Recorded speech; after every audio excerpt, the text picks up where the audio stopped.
हो दिलवा के बतिया बताई कोई से सखी हो दिलवा के बतिया बताई कोई से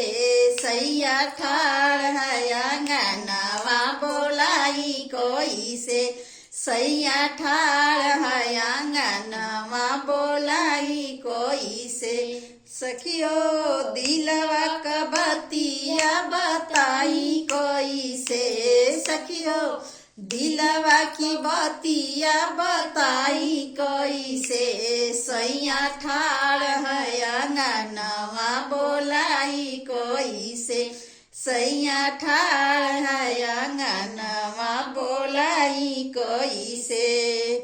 पायल झनकाइब त सासू जानी जइहा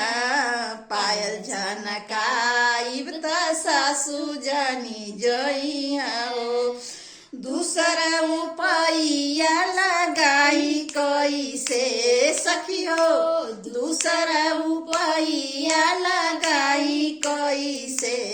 सैया ठाड़ बाया अंगनवा बोलाई कैसे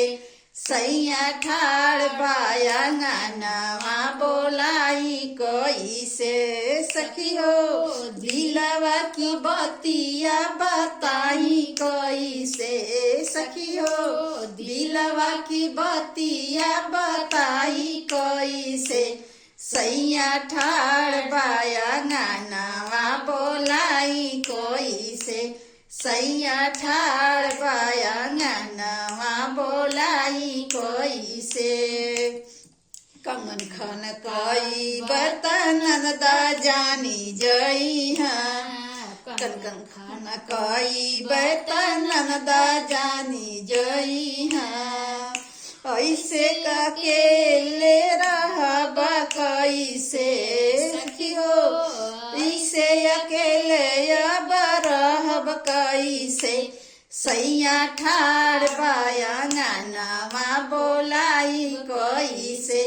सैया ठाड़ बाया अंगनवा बोलाइब कैसे सखी हो दिलवा की बतिया बताई कैसे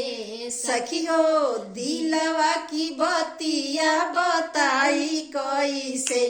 सैया ठाड़ बाया अंगनवा बोलाई कैसे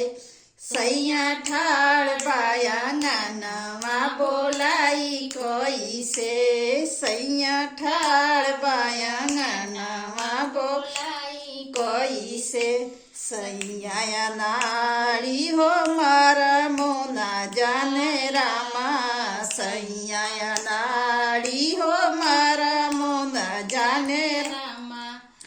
उनका के हम समझाई कैसे सखी हो उनका के हम समझाई कैसे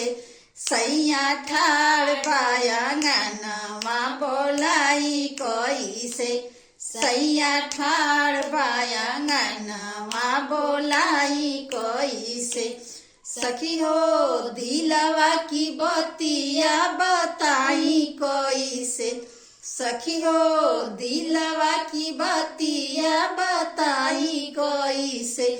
सैया ठाड़ बाया अंगनवा बोलाई कैसे सैया ठाड़ बाया अंगनवा बोलाई कैसे